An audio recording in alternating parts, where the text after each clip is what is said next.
नमस्कार और स्वागत है आपका ओपन डायलॉग के इस एपिसोड में।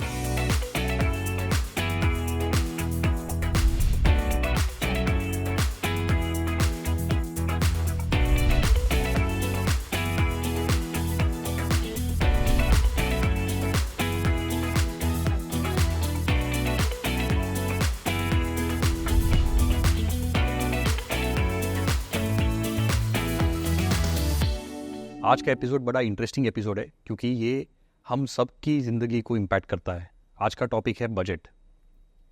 बजट ये शब्द एक फ्रेंच शब्द बुजेट से इंस्पायर्ड है और बुजेट का मतलब है एक स्मॉल बैग, एक छोटा सा बैग। आपने देखा होगा बजट के दिन हमारे फाइनेंस मिनिस्टर भी एक छोटे से बैग को लेकर आते हैं। बजट को सुनते ही सबसे पहले हमारी प्रतिक्रिया होती है टैक्स को लेकर कि टैक्सेशन को क्या होने वाला है। पर बजट जो है वो सरकार के इकोनॉमिक और सोशल प्रायोरिटीज़ का एक वो दर्शाता है। एक छोटे से वस्तु से लेकर इंफ्रास्ट्रक्चर, बड़े ब्रिजेस, रोड्स, एयरपोर्ट्स पे जो गवर्नमेंट खर्च करती है वो सारा बजट में जो है वो शामिल होता है। तो आज हम जानेंगे कि बजट होता क्या है, ये इतना महत्वपूर्ण क्यों है और इस साल के बजट से हम क्या उम्मीद कर सकते हैं। हमारे साथ आज जुड़े हैं बात करने के लिए नीरज गंभीर। नीरज, शुक्रिया आपका इस शो में आने के लिए। Thank you. सो नीरज, हम शुरू करते हैं बजट से कि ये बजट होता क्या है और थोड़ा केस पे थोड़ा पर्सपेक्टिव आपका दें कि ये है क्या और ये इतना महत्वपूर्ण क्यों है। हर साल सरकार जो है अपने पूरे साल के जो आमदनी और जो खर्चा है उसका एक उसका एक पूरा जो लेखा जोखा है वो संसद में प्रस्तुत करती है। इन आंकड़ों के भरोसे, इन आंकड़ों के को लेकर ये तय होता है कि सरकार एक साल में कितना पैसा व्यय करेगी विभिन्न उसके जो उसके विभिन्न खर्चों के जो मेन जो एरियाज़ हैं। अगर हम देखें सरकार के जो विभिन्न आमदनी के या जो उनकी जो प्राप्तियां हैं, उनके जो कारण हैं वो हैं, सबसे तो पहले है टैक्स। कई प्रकार के टैक्स हैं। साधारणतः हम लोग इनकम टैक्स जो कि हम देते हैं एज एन इंडिविजुअल, एक अपनी आमदनी पे जो हम सरकार को टैक्स देते हैं वो मेन हमको अफेक्ट करता है। लेकिन वो सरकार के टैक्स इनकम का एक छोटा हिस्सा है, पूरा हिस्सा नहीं है, एक हिस्सा है। दूसरे किस्म का जो टैक्स है वो है जो कि कंपनियां देती हैं, जिसे हम कॉर्पोरेट टैक्स बोलते हैं। ये भी एक महत्वपूर्ण हिस्सा है सरकार की टैक्स आमदनी का। और तीसरा जो हिस्सा है वो टैक्स का है, वो कि जिसे हम इनडायरेक्ट टैक्स बोलते हैं, जो कि जब भी हम कोई चीज़ खरीदते हैं तो उसके ऊपर टैक्स लगता है, जिसे आजकल GST या गुड्स एंड सर्विसेज टैक्स कहा जाता है। कई तरह के जो विभिन्न प्रकार के जो टैक्स लगाए जाते हैं, उन सब की जो संपूर्ण आमदनी है, संपूर्ण प्राप्तियां हैं जो सरकार को होती हैं, उसका लेखा जोखा इस बजट में दिया जाता है। उसके बाद जो सरकार के विभिन्न खर्चे हैं, जो व्यय के एरियाज़ हैं, जैसे कि सबसे पहले सरकारी जो कर्मचारी हैं उनका वेतन, उनको जो पगार दी जाती है, जो वेतन दिया जाता है, वो एक महत्वपूर्ण हिस्सा है। सरकार का जो खर्चा डिफेंस पे होता है वो एक महत्वपूर्ण हिस्सा है। उसके अलावा विभिन्न प्रकार की योजनाओं पर, जो कि केंद्रीय योजनाएं हैं या कुछ योजनाएं ऐसी हैं जो कि सरकार राज्य सरकारों के साथ में मिलकर चलाती है, तो उनके ऊपर जो खर्चा होता है। इन सब व्ययों का, इन सब खर्चों का जो पूरा हिसाब किताब है वो भी बजट में होता है। बजट का अगर आप देखें तो पूरा बजट का साइज़, एक जो सरकार के पूरे खर्चे का साइज़ है, अगर हम 2024-25 के अंदेशों की बात करें तो लगभग 47 लाख करोड़ है। 47 लाख करोड़ सरकार जो है खर्च करती है। इन 47 लाख करोड़ में से तकरीबन 22 लाख करोड़ जो है केंद्रीय सरकार से राज्य सरकारों को दिया जाता है खर्च करने के लिए। अच्छा। जो कि बाकी बचता है वो सरकार जो है अपनी तरफ से खर्च करती है, जो केंद्रीय सरकार है वो अपनी तरफ से खर्च करती है। और इन 47 लाख करोड़ में से तकरीबन आप समझ लीजिए कि 30 लाख करोड़ जो है वो विभिन्न प्रकार के करों को जोड़कर बनता है। सो सरकार खर्चती है 47 लाख करोड़, जो आमदनी है, जो प्राप्तियां हैं, वो है तकरीबन 30 लाख करोड़।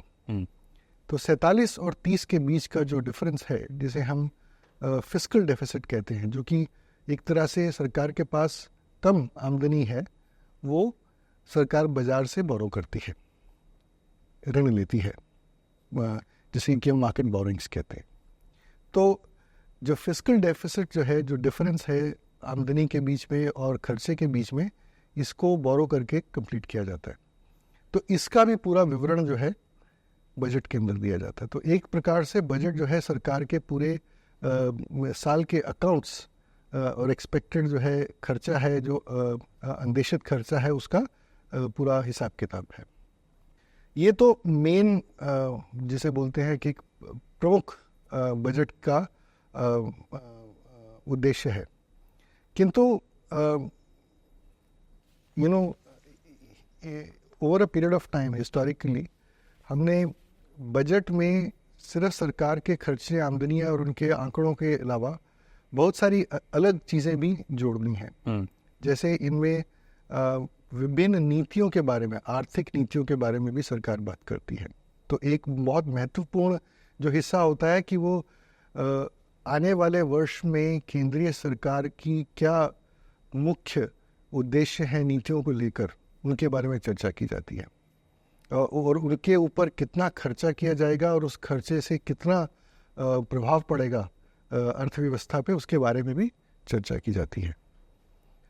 उसके अलावा क्योंकि बजट के अंदर सरकार की जो प्राप्तियां हैं करों को लेकर, उसका अन्वेषण है, तो कर व्यवस्था में क्या बदलाव परिवर्तन किया जा रहा है, जो टैक्स की दरों में क्या परिवर्तन किया जाएगा, इसके बारे में भी बजट में चर्चा होती है। और इन सब चीज़ों को लेकर, और मेन जो है, जो कि जैसे लेजिस्लेशन बोलते हैं, वो फाइनेंस बिल जो कि प्रस्तुत होता है संसद में, और संसद में प्रस्तुत होने के बाद में जब वो फाइनेंस बिल पास हो जाता है, तो इन सब कर की दरों को और इन सब चीज़ों को लागू किया जाता है। सो एक तरह से ये हर साल का एक हिस्सा है कि किसी भी कर की दरों को परिवर्तन करने के लिए आपको पहले संसद से अनुमति लेनी पड़ेगी। तो धन्यवाद नीरज। तो एक सरल तरीके से बताए तो जैसे हम घर में करते हैं कि हमारी आमदनी क्या है और हमारे खर्चे क्या है, और इन दोनों को मैच करने की कोशिश करते हैं। तो एक बहुत ही सरल तरह से कहे तो बजट भी गवर्नमेंट यही करने की कोशिश कर रही है कि अपने अगले साल की आमदनी और अगले साल के खर्चे को मैच करने की कोशिश कर रही है। नीरज, जो मेरा अगला सवाल है वो ये है कि जैसे इस साल फरवरी में भी गवर्नमेंट ने बजट प्रेजेंट किया था, वोट ऑन अकाउंट प्रेजेंट किया था, और अब जुलाई में फिर सरकार प्रेजेंट करेगी। तो पहले तो ये बताइए कि ये दो अलग चीज़ें क्या है, एक ही साल में दो बजट क्यों है, और क्या फ़र्क है इन दोनों में? साधारणतः साल में एक ही बार बजट प्रस्तुत किया जाता है, जो कि फरवरी में होता है। किंतु क्योंकि इस साल इलेक्शंस थे, चुनाव थे, और चुनाव के बाद एक नई गवर्नमेंट आई है, तो जो जाने वाली गवर्नमेंट है, जो कि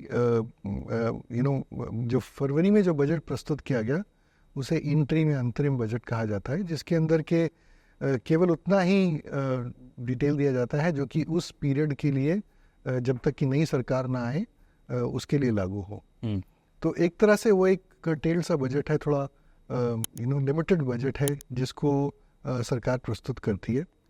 अब जो जुलाई में बजट प्रस्तुत होगा, वो फिर इसी साल का 2024-25 का बजट प्रस्तुत होगा।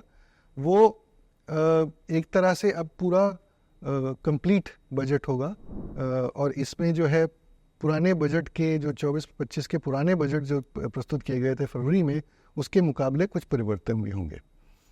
तो एक तरह से ये जो बजट है, ये इस साल का मेन बजट है। बिल्कुल। तो नीरज, थोड़ा ये सरकार की आमदनी और खर्चे पे थोड़ा डीप डाइव करते हैं। सो पहले ये बताइए कि सरकार के जो आमदनी है उसके मेन कंपोनेंट्स कौन से हैं और वो लगभग कितने बड़े हैं? सो जैसा कि मैंने बोला कि सबसे बड़ा जो कंपोनेंट है, सबसे बड़ा जो हिस्सा है वो है कर का है, टैक्स, जो कि टैक्स एक साधारण आदमी भी देता है और जो कि कंपनियां भी देती हैं, और वो जो टैक्स है वो विभिन्न प्रकार की मैन्युफैक्चरिंग सर्विसेज इन सब के ऊपर भी लगता है। तो अगर आप टैक्स को देखें तो जो टैक्स जो हम लोग अपनी आमदनी पे, जो अपनी इनकम पे देते हैं, उसे इनकम टैक्स कहा जाता है। वो तकरीबन 19% सरकार के पूरी आमदनी में से है। कंपनियां जो टैक्स देती हैं उनकी आमदनी पे वो तकरीबन 17% है। उसके अलावा जो तीसरा प्रमुख टैक्स की आमदनी का जरिया है वो है गुड्स एंड सर्विसेज टैक्स, जो कि टैक्स लगता है मैन्युफैक्चर्ड प्रोडक्ट्स पे या जो सर्विसेज दी जाती हैं उसके ऊपर, वो तकरीबन 18% है। तो ये जो तीनों है ये लगभग एक तिहाई पूरे जो टैक्स की आमदनी के उसके हिस्से हैं। उसके अलावा सरकार जो है उनको कुछ अलग तरह की इनकम होती है, जो रिसीट्स होती हैं, जिनको हम नॉन टैक्स रिसीट्स बोलते हैं। सो जैसे जब सरकार डिसइन्वेस्टमेंट करती है, किसी भी कंपनी को बेचती है, तो उसको बेचने पे जो उनको प्राप्ति होती है उसे नॉन टैक्स रिसीट बोला जाता है। बिल्कुल। तो ऐसी नॉन टैक्स रिसीट्स जो हैं वो तकरीबन 7% हैं सरकार की आमदनी का हिस्सा। ठीक है, अब इन सब को अगर आप मिला लें तो इसमें तकरीबन 28% की कमी है। अगर 100 रुपये का खर्चा है तो उसमें से 72 रुपया जो है वो टैक्स से और नॉन टैक्स रिसीट से आता है।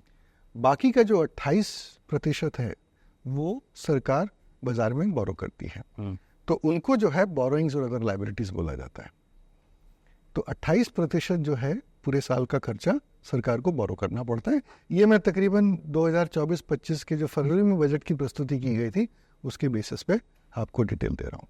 ओके, धन्यवाद नीरज। तो आपने ये बताया कि अगर सरकार की 100 रुपये का खर्चा है तो उनको 100 रुपये की आमदनी चाहिए, जिसमें से तकरीबन 72 रुपये सरकार की आमदनी से आते हैं और करीबन की 28 सरकार जो है वो बोरो करती है। और जो आमदनी जो आती है उसमें सबसे बड़ा कंपोनेंट है वो टैक्स का, और टैक्स में जो तीनों टैक्स है, इनकम टैक्स, कॉर्पोरेट टैक्स और जीएसटी, ये तकरीबन बराबर है, 1-2% ऊपर नीचे के है।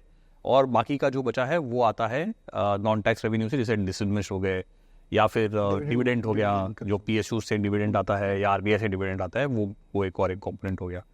तो अगर हम खर्चे की तरफ जाए तो सरकार के ये 100 रुपये के खर्चे का तो अगर आप बजट का डिटेल देखें तो जो मैंने बताया आपको वो 47 लाख करोड़ लगभग जो है साल का खर्चा है, क्योंकि खर्चा और आमदनी बराबर होनी है। बिल्कुल। तो वही खर्चा है वही आमदनी है। 47 लाख करोड़ जो है आमदनी है, हालांकि इस आमदनी में हमने ऋण को भी जोड़ लिया है, जो बोरिंग है उसको भी जोड़ दिया है, और उतना ही सरकार खर्चा करती है। तो 47 लाख करोड़ ही सरकार जो है खर्चा करेंगी, केंद्रीय सरकार खर्चा करेंगी। उसमें से जो सबसे बड़ा हिस्सा है वो है, जिसे हम बोलते हैं स्टेट्स का, राज्यों का जो हिस्सा है टैक्स का।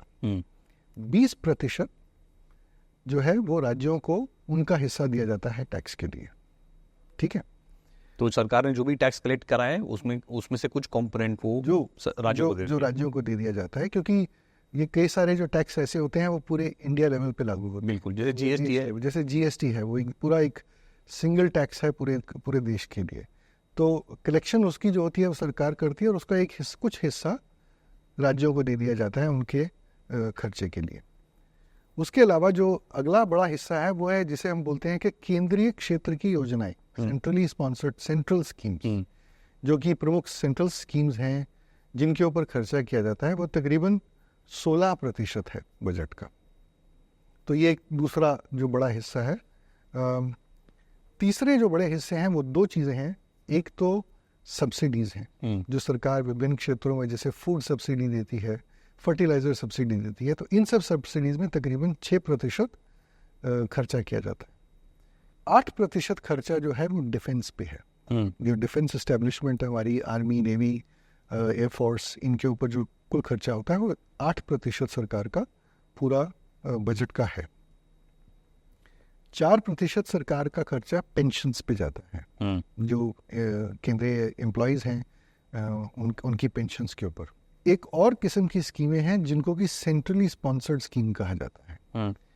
तो एक तो सेंट्रल स्कीम होगी, केंद्रीय स्कीमें, केंद्रीय योजनाएं, और एक सेंट्रली स्पॉन्सर्ड स्कीम्स हो गई जिनको कि राज्य सरकारें इम्प्लीमेंट करती हैं, लेकिन वो उनका खर्चा जो है केंद्र सरकार देती है।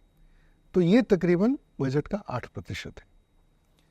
और एक और बड़ा जो एलिमेंट है बजट के खर्चे का वो है जो सरकार बोरो करती है। जैसे कि मैंने बोला कि 28% जो सरकार का डेफिसिट है उसको मार्केट से बोरो किया जाता है लोन्स के लिए, लोन्स के तौर पे।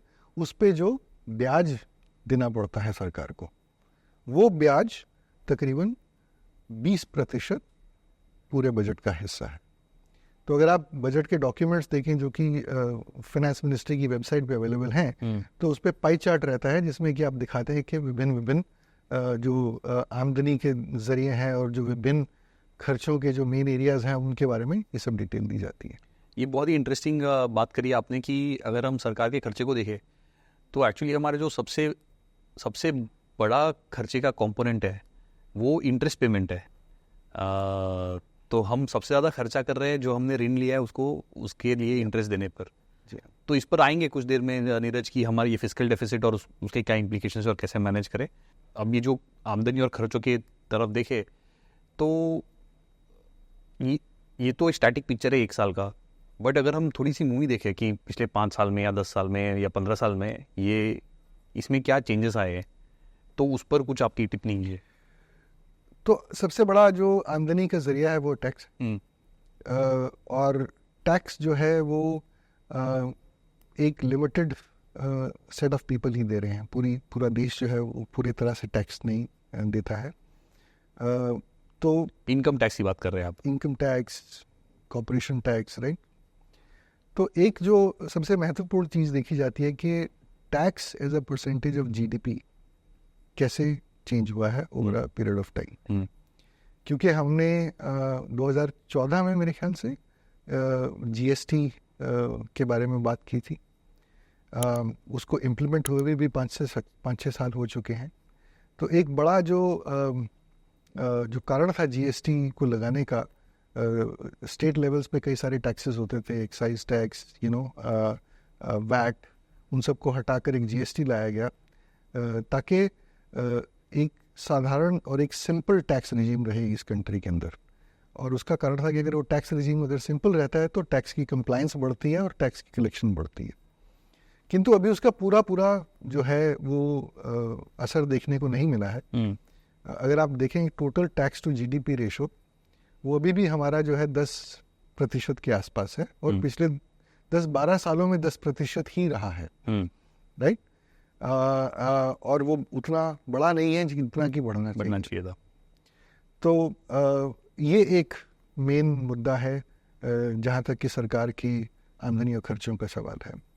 दूसरा, आपको याद होगा कि 2020 में जब कोविड हुआ था तो भारत में नहीं बल्कि पूरे विश्व में सभी सरकारों ने एक बहुत ज़्यादा बड़ा कदम उठाया कि गवर्नमेंट एक्सपेंडिचर को बढ़ाया जाए ताकि जो अर्थव्यवस्था पे जो उसका इम्पैक्ट आया है कोविड का, पेंडेमिक का, उसका कुछ प्रभाव जो है वो कम हो। उसके चलते जो है सरकार का खर्चा बढ़ा, फिस्कल डेफिसिट बढ़ा।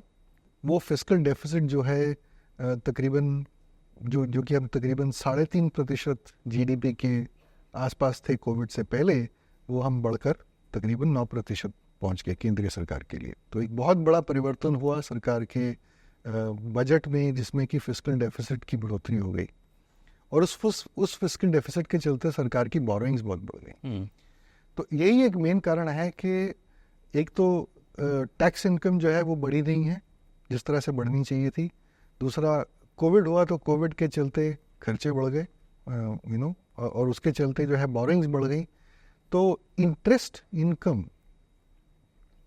इंटरेस्ट एक्सपेंडिचर जो कि हम ब्याज पे करते हैं, जो सरकार ब्याज पे करती है अपनी बोरोइंग्स पे, उसका कंपोनेंट जो है वो बड़ा ही है, वो कम नहीं हुआ है। एक और तरीका है इसको देखने का जिसको कि हम बोलते हैं प्राइमरी डेफिसिट। प्राइमरी डेफिसिट होता है अगर आप पूरी आमदनी लें, पूरा खर्चा लें और उसमें से आमदनी में से आप बोरिंग्स को निकाल दें। आप सिर्फ ये देखें कि कर टैक्स की जो इनकम है और उसके सामने बाकी का खर्चा वो कितना है। अगर आप प्राइमरी डेफिसिट में हैं तो मतलब आपका फिस्कल जो है वो सस्टेनेबल नहीं है। आप हर साल बोरो करते आप रहेंगे। आपको हर साल जो है वो बोरिंग करते ही रहना पड़ेगा अपने फिस्कल को मैनेज करने के लिए, अपने बजट को मैनेज करने के लिए। जब तक आप प्राइमरी सरप्लस में नहीं आते तब तक आपका जो है वो बोरिंग्स जो है वो कम नहीं होगा। तो पिछले 10-12 सालों में देश में प्राइमरी डेफिसिट ही रहा है केंद्रीय सरकार का। तो effectively borrowings have been increasing, borrowings जो बढ़ती जा रही हैं, है ना। तो यही है और इसमें कुछ खास परिवर्तन नहीं हुआ है पिछले 10 सालों में। हमने पिछले कुछ सालों में देखा नीरज की एक तो ये जीएसटी कलेक्शंस काफ़ी तेज़ी से बढ़े और टैक्स कलेक्शंस भी बढ़े हैं। जैसे आपने कहा कि टैक्स टू जीडीपी पे ज़्यादा फर्क नहीं पड़ा है, तो एक तो ये कि ये ऐसा क्यों हो रहा है, और दूसरा है कि हमारा जो प्राइमरी डेफिसिट है वो वहीं का वहीं है या श्रिंक हो रहा है या बढ़ रहा है या कैसे है? देखिए, कोविड के बाद में प्राइमरी डेफिसिट बहुत बढ़ गया था क्योंकि कोविड के समय जो है सरकार ने खर्चे बढ़ाए, विभिन्न तरह की योजनाएं चलाई जिसमें कि कोशिश की कि आम जनता पे जो कोविड का प्रभाव है उसको कम किया जाए, है ना। तो प्राइमरी डेफिसिट भी बढ़ा, किंतु इस साल ऐसी अपेक्षा है कि प्राइमरी डेफिसिट में काफ़ी कमी होगी। अगर आप इस साल के आंकड़े देखें तो प्राइमरी डेफिसिट जो है वो जीडीपी का 1.5% का अनुमान है। पिछले साल वो तकरीबन जीडीपी का 2.5% का अनुमान था। तो एक काफ़ी सीरियस अटेम्प्ट है कि जो सरकार का जो बजट है, जो सरकार की फिस्कल पोजीशन है, उसको सस्टेनेबल किया जाए प्राइमरी डेफिसिट को कम करके। और उसका जो मैनेजमेंट है वो तकरीबन ऐसा है कि आपका कर बढ़ रहा है, आपकी टैक्स इनकम बढ़ रही है, और टैक्स इनकम जो है वो आपने जैसे बोला कि जीएसटी भी अच्छी तरह से बढ़ रहा है, इनकम टैक्स भी अच्छी तरह से बढ़ रहा है। जो आपका खर्चा है उसका ग्रोथ जो है वो इनकम के ग्रोथ से कम हो, और जो आप खर्चा करें, जो आप एक्सपेंडिचर करें, वो ऐसी चीज़ों पे एक्सपेंडिचर करें कि जिनका कि लॉन्ग टर्म बेनिफिट हो। यानी कि आप एसेट क्रिएट करें, आप कैपिटल एक्सपेंडिचर करें, आप रोड्स बनाएं, आप रेलवेज में एक्सपेंड करें। तो पिछले 2-3 सालों में ऐसा प्रावधान किया गया है कि कैपिटल एक्सपेंडिचर की तरफ ज़्यादा जोर हो और रेवेन्यू एक्सपेंडिचर जो है उसको कंट्रोल किया जाए। बिल्कुल। तो पिछले तकरीबन 2 साल में सर्टनली बजट के अंदर ऐसा ही रुझान देखने को मिला है कि कैपिटल एक्सपेंडिचर पे ज़्यादा फोकस है और रेवेन्यू एक्सपेंडिचर को थोड़ा कम ग्रो किया जाए। तो नीरज, अगर आपसे ये पूछा जाए कि आपके राय में भारत के अगले 10-15 साल के भविष्य को देखते हुए इस बजट में क्या मुख्य चीज़ें होनी चाहिए? सो आई थिंक जो लॉन्ग टर्म के हिसाब से अगर आप सोचें तो सरकार जितना पैसा एसेट क्रिएशन में लगाएगी उतना लॉन्ग टर्म बेनिफिट होगा, क्योंकि ये एसेट्स जो आप क्रिएट करते हैं ये बहुत ही 20, 30, 40, 50 साल के लंबे एसेट्स हैं, राइट। आप सड़कें बनाते हैं, आप रेलवेज़ में इन्वेस्ट करते हैं, आप इंफ्रास्ट्रक्चर क्रिएट करते हैं, तो इसका जो है बेनिफिट जो है वो जनता को बहुत लंबे समय तक जाता है।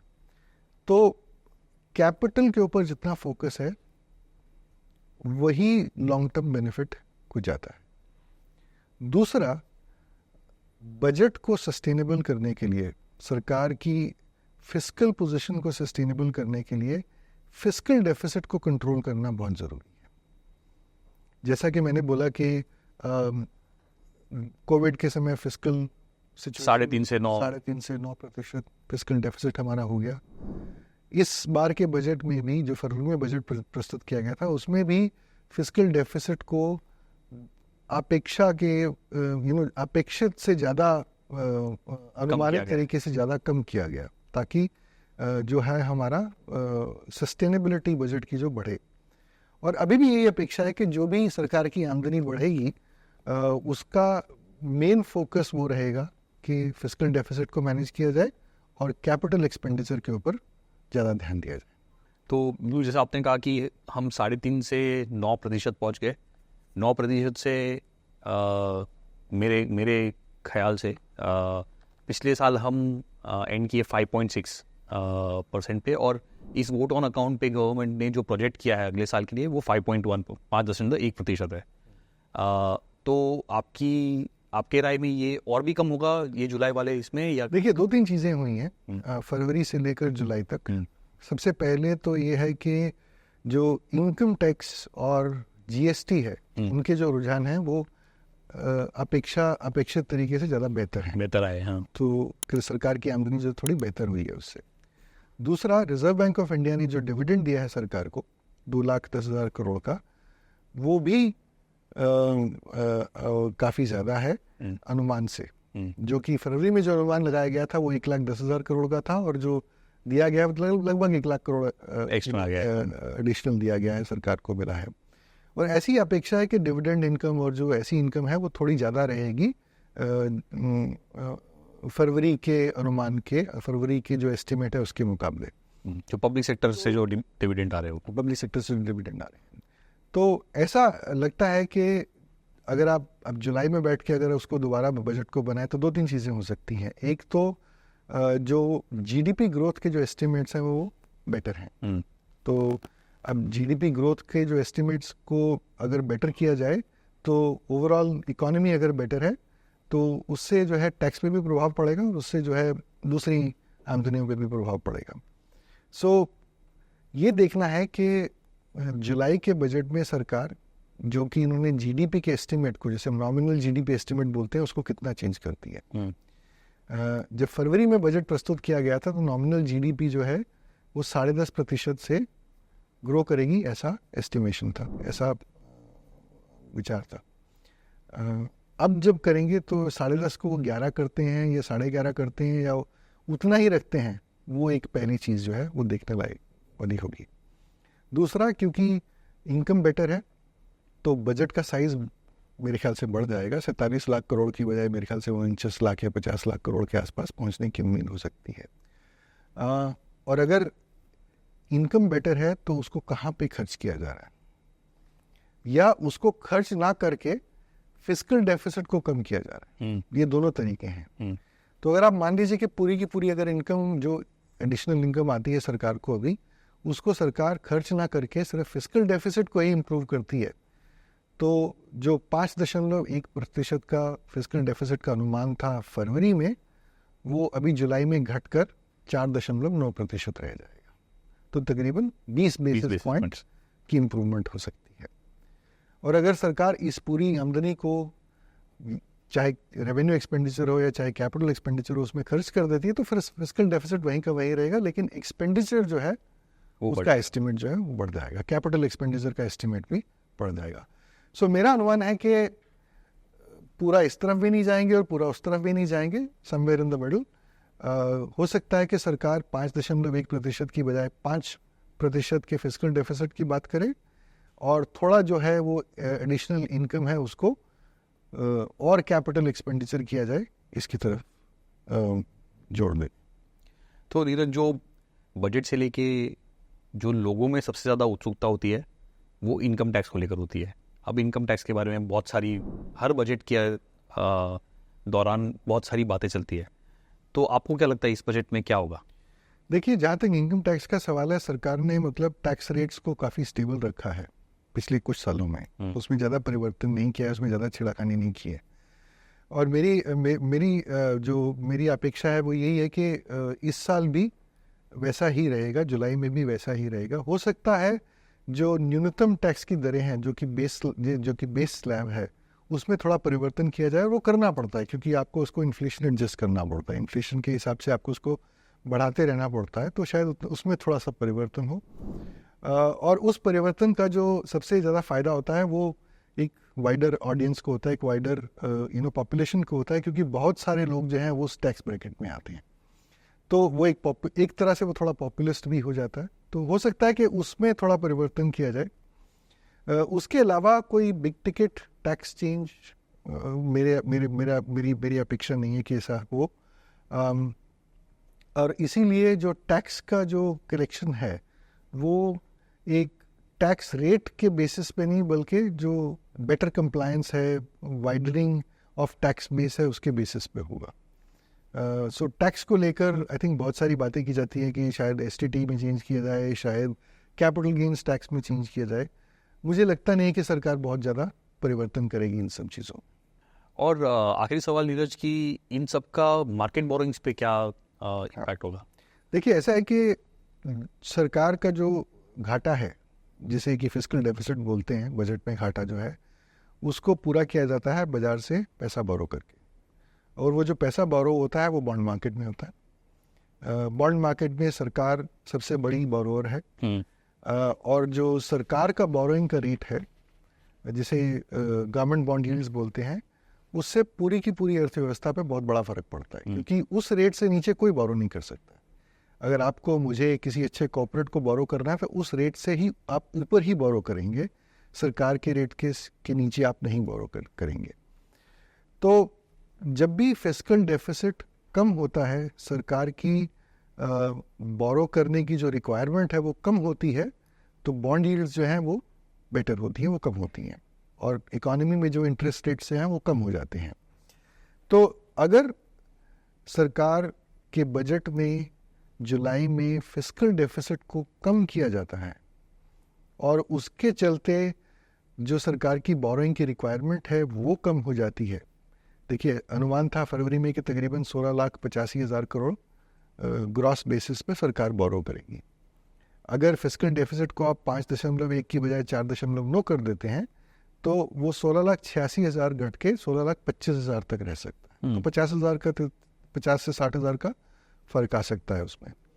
उससे जो है बॉन्ड मार्केट पे एक बहुत पॉजिटिव इम्पैक्ट आएगा, क्योंकि अब सरकार कम बोरो कर रही है तो बॉन्ड यील्ड्स कम हो सकती हैं, और जो रेस्ट ऑफ द सिस्टम है, जो बाकी की कॉर्पोरेट बोरिंग्स हैं, उन पे भी थोड़ा पॉजिटिव इफेक्ट हो सकता है। ये उस कंडीशन में जबकि फिस्कल डेफिसिट को कंसोलिडेशन किया जा रहा है। लेकिन अगर पूरा 20 बेसिस पॉइंट नहीं भी 10 बेसिस पॉइंट भी कम करेंगे तो भी बॉन्ड मार्केट पे अच्छा फर्क पड़ेगा, अच्छा प्रभाव होगा।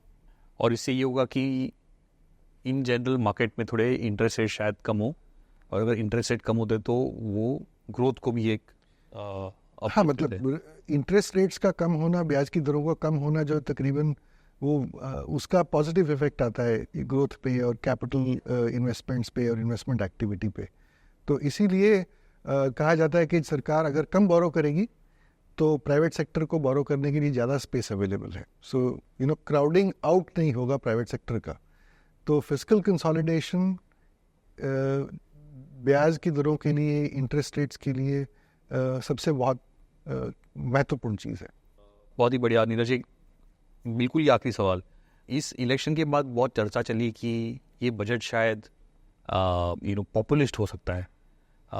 तो सबसे पहले तो बताइए, पॉपुलिस्ट बजट और एक ग्रोथ ओरिएंटेड बजट या फिस्कली मोर डिसिप्लिन बजट, इन दोनों में फ़र्क क्या है, और आपकी क्या राय है कि क्या होगा इस? देखिए, सरकार के जो एक खर्चों का एक बड़ा हिस्सा जो है वो फिक्स्ड है।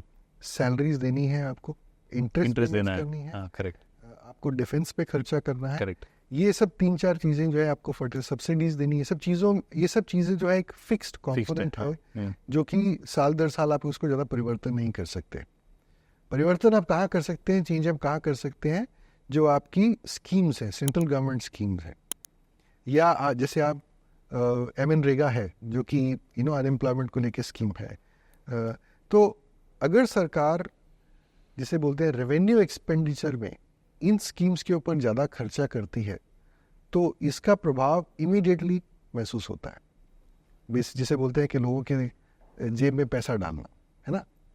या फिर सरकार अगर इनकम टैक्स की दरों को कम करती है तो उसका भी प्रभाव जो है वो एकदम इमीडिएटली महसूस होता है। तो इन सब चीज़ों को अगर आप कीजिए तो इनको आप थोड़ा पॉपुलिस्ट मानते हैं, क्योंकि इसका इफेक्ट इमीडिएट है, पॉजिटिव, और वन टाइम एनवायरनमेंट और वन टाइम है। लेकिन अगर आप वही खर्चा कैपिटल एसेट्स में क्रिएशन में लगाते हैं, अगर आप उसके लिए आप एसेट्स क्रिएट करते हैं, आप सड़कें बनाते हैं, आप रेलवेज में इन्वेस्ट करते हैं, आप इंफ्रास्ट्रक्चर क्रिएट करते हैं, तो उसका इफेक्ट जो है इकोनॉमी वो लॉन्गर लास्टिंग रहता है। वो पॉपुलिस्ट नहीं है, उसको इमीडिएटली इफेक्ट नहीं आएगा, उसको बाद में इफेक्ट आएगा। तो मेरे ख्याल से जो main difference of populist budget का है और नॉन पॉपुलिस्ट बजट का है और फिस्कली रिस्पॉन्सिबल बजट का है वो ये है कि आप फिस्कली रिस्पॉन्सिबल बजट में आप फिस्कल डेफिसिट को कम करते हैं, कोशिश करते हैं कि फिस्कल डेफिसिट को ज़्यादा से ज़्यादा कम किया जाए, और कोशिश करते हैं कि जो खर्चा हो वो कैपिटल एसेट्स पे हो, रेवेन्यू एक्सपेंडिचर को मिनिमाइज किया जाए। पॉपुलिस्ट बजट में आप थोड़ा फिस्कली रिस्पॉन्सिबल हैं और आप थोड़ा revenue expenditure, schemes, tax rates को कम करना है, इन सब चीज़ों पे थोड़ा ज़्यादा फोकस करते हैं। बहुत ही बढ़िया नीरज, धन्यवाद इस वार्तालाप के लिए। आज हमने करा टॉपिक बजट, और हमने जाना कि बजट जो है वो एक तरह से सरकार के अगले साल का आमदनी और खर्चे को मैच करने का एक एक्सरसाइज है, और इसके साथ ही सरकार इसमें अपने पॉलिसीज़ के बारे में बताती है जिसके पीछे वो इन्वेस्ट कर रही है, जिसके पीछे वो पैसा डाल रही है। तो बहुत सारे पॉलिसी रिलेटेड इश्यूज आते हैं। बजट का एक बहुत ही इम्पॉर्टेंट भाग ये है कि सरकार बोरो कितना करेगी, क्योंकि जो आमदनी और खर्चे में जो डिफरेंस है वो सरकार को बोरो करना है। हमने जाना आपसे कि हमारी बोरोइंग जो है, हमारी जो फिस्कल डेफिसिट है, ये जो डिफरेंस है, ये कोविड के बाद बहुत ज़्यादा बढ़ गई थी, वो 9% हो गई थी।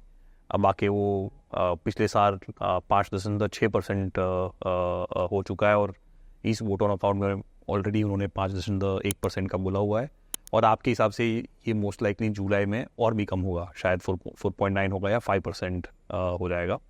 और हमने ये भी बात की कि कैसे सरकार के जो खर्चे हैं वो या तो फिक्स्ड है, या तो ये वन टाइम स्कीम्स में जा सकते हैं, या वो कैपिटल एक्सपेंडिचर में जा सकते हैं, जहाँ कि आप इन्वेस्ट कर रहे हैं अपने भविष्य के लिए। क्या आपने 1 रुपये आज डाले तो आपको ओवर अ 5-10 ईयर पीरियड आपको उसके काफ़ी मल्टीपल्स में उसका बेनिफिट मिल सकता है। और ये डिफरेंस है पॉपुलिस्ट और मोर फिस्कली रिस्पॉन्सिबल बजट के बीच में। और हमने ये बात करी कि जैसे हम इनकम देखें तो वहाँ पर जीएसटी तो तेज़ी से बढ़ ही रहा है, इनकम टैक्स के दर भी सरकार ने काफ़ी कांस्टेंट रखे हुए हैं, और अब जो इनकम टैक्स में जो बढ़ोतरी आएगी वो better compliance, wider tax net, इन सब चीज़ों से आएगी, ज़्यादा लोग टैक्स पे करें। ये बहुत ही इंटरेस्टिंग कॉन्वर्सेशन था नीरज, धन्यवाद हमारे साथ जुड़ने के लिए। Thank you very much. हमें आशा है ओपन डायलॉग का ये एपिसोड आपको पसंद आया। आप हमें अपना फीडबैक दीजिए, कमेंट सेक्शन में कमेंट कीजिए, और लाइक, फॉलो और सब्सक्राइब कीजिए। धन्यवाद।